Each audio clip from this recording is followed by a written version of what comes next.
Hello everyone. आज के इस वीडियो में हम पढ़ेंगे ग्रेशम के नियम को। ग्रेशम का नियम बहुत सरल है। इसमें ये कहा जाता है कि यदि एक ही धातु के सिक्के एक ही अंकित मूल्य के किंतु विभिन्न तोल एवं धात्विक गुणधर्म के साथ एक साथ प्रचलन में हो तो बुरा सिक्का अच्छे सिक्के को प्रचलन से बाहर कर देता है, पर अच्छा कभी भी बुरे को प्रचलन से बाहर नहीं कर सकता। और इस सिद्धांत का वर्तमान संशोधित रूप जो है वो इस तरह से भी कहा जाता है कि यदि सभी परिस्थितियां यथावत हो या हम कहें कि अन्य बातें समान रहें तो बुरी मुद्रा अच्छी मुद्रा को चलन से बाहर कर देती है। ये है ग्रेशम का नियम। बिल्कुल सिंपल है। अब पहले हम ये जान लेते हैं कि ये ग्रेशम कौन है जिनके नाम पे ये सिद्धांत है। उसके बाद हम सिद्धांत की चर्चा करेंगे। जब महारानी एलिजाबेथ प्रथम 16वीं शताब्दी के मध्य में इंग्लैंड की गद्दी पर बैठी तो उन्होंने देखा कि जो सिक्के चल रहे थे उसमें बहुत खोट थी। सिक्के जो ढलाए जाते थे उसमें बहुत ज़्यादा मिक्स होती थी चीज़ें। तो एलिजाबेथ ने व्यापार में मदद देने के लिए नए सिक्कों की ढलाई करवाई और उसमें सोने का पूरा मूल्य रखा गया। लेकिन जैसे ही नए सिक्के चलन में आए तो तुरंत गायब हो गए। तो महारानी को ये समझ में ही नहीं आया कि क्या हुआ। तो उन्होंने अपने सलाहकार सर थॉमस ग्रेशम को एक ज़िम्मा सौंपा कि आप इसकी जांच कीजिए। तो ग्रेशम ने जांच की और अपना एक नियम थ्योरी जो है वो प्रतिपादित की जिसे ग्रेशम का नियम कहा जाता है।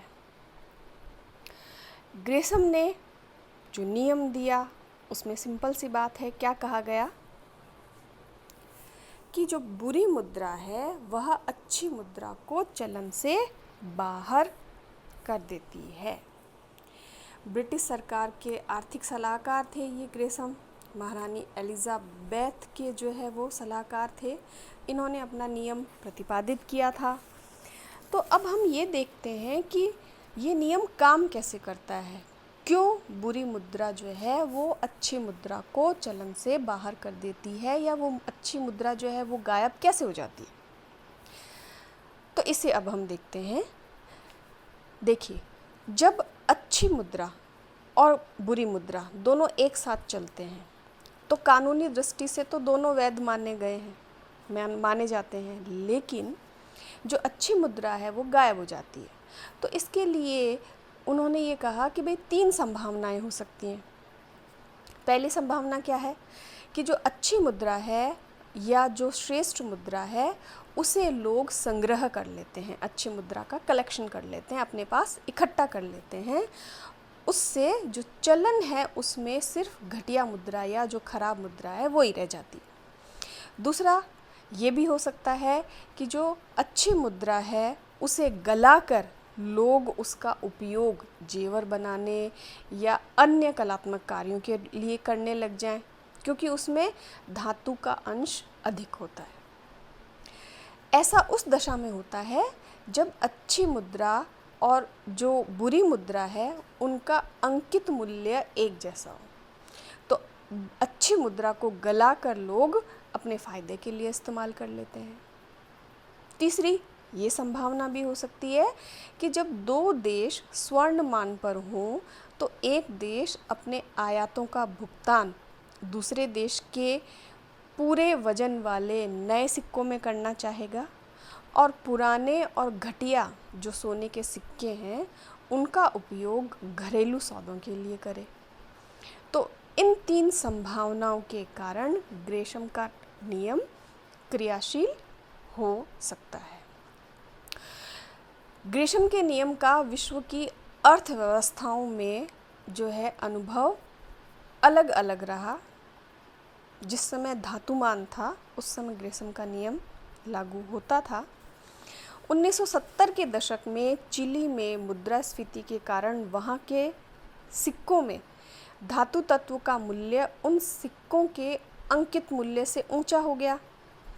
ऐसी स्थिति में लोगों ने सिक्के गलाने की परंपरा शुरू कर दी और चलन में केवल कागजी मुद्रा रह गई।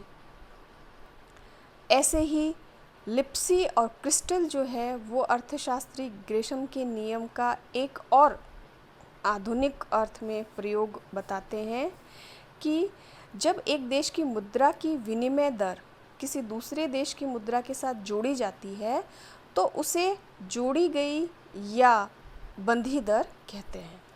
यदि एक करेंसी का मूल्य दूसरी करेंसी से ऊंचा हो जाता है और उसके घटने की संभावना होती है तो लोग ऐसी करेंसी को जल्दी जल्दी खर्च करने लगते हैं और जो कम मूल्य वाली करेंसी का स्टॉक है वो अपने पास रख लेते हैं। ऐसी दशा में ऊंचे मूल्य वाली करेंसी का मूल्य गिरने लगता है जिसकी आशंका व्यक्त की जाती है। अब इन उदाहरणों से हमने देखा कि भाई इस नियम की सहायता से ऊंची मुद्रास्फीति वाली अर्थव्यवस्थाओं तथा जोड़ी गई या बंधी विनिमय दर वाली अर्थव्यवस्थाओं की गतिविधियों को समझने में हमें थोड़ी मदद मिलती है। लेकिन जो ग्रेसम का नियम है वो कुछ शर्तों के साथ ही लागू हो पाता है। इनकी कुछ सीमाएं भी कही गई हैं। अब उन सीमाओं को बिंदुवार अगर हम देखना चाहें तो ग्रेसम के नियम के लागू होने की पहली शर्त यह होती है कि घटिया मुद्रा की पूर्ति लोगों की मुद्रा की मांग के अनुरूप होनी चाहिए, उसमें कहीं कोई कमी नहीं होनी चाहिए। यदि घटिया मुद्रा की पूर्ति लोगों की मुद्रा की मांग की तुलना में कम होगी तो उस कमी की पूर्ति के लिए जो अच्छी मुद्रा है वो चलन में जारी रहेगी। इसलिए घटिया मुद्रा की पूर्ति जो है वो बराबर होनी चाहिए।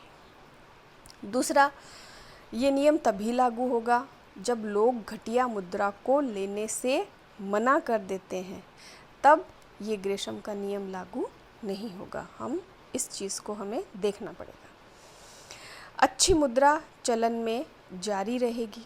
उस समय अगर लोग बुरी मुद्रा को लेने से मना कर देंगे तो अच्छी मुद्रा ही काम में आएगी। इसलिए लोग घटिया मुद्रा जो है वो लेने से मना ना करें तो ही ये नियम लागू होगा। तीसरा, नियम के लागू होने के लिए यह भी मान लिया जाता है कि लोग उत्तम मुद्रा या जो अच्छी मुद्रा है और घटिया मुद्रा में स्पष्ट रूप से अंतर कर सके। उनको ये समझ में आना चाहिए, वो पहचान सके कि ये अच्छी मुद्रा है और ये घटिया मुद्रा। अगर वो अच्छे से समझ पाएंगे तभी बुरी मुद्रा जो है वो चलन में रहेगी और अच्छी मुद्रा को वो बाहर निकाल पाएंगे। इसी तरह बैंकिंग प्रणाली के विकास से ग्रेशम के नियम के लागू होने पर भी रोक लगती है, क्योंकि लोग क्या करेंगे कि अगर बैंकिंग प्रणाली का विकास होता रहेगा तो लोग बैंकों में अच्छी और बुरी दोनों ही प्रकार की मुद्राएं जमा करा पाएंगे। तो इस प्रकार हम देखते हैं कि ग्रेशम का नियम लागू होने के लिए कुछ शर्तें अनिवार्य हैं कि भाई ये परिस्थितियां होगी तो ही ग्रेशम का नियम लागू होगा। आजकल व्यवहार में कागजी मुद्रा या टोकन मनी चलन में है, क्योंकि देशों में लोगों की मुद्रा की आवश्यकता जो है यही मुद्रा पूरी करती है। इसलिए ग्रेशम के नियम का जो क्षेत्र है वो सीमित हो गया है।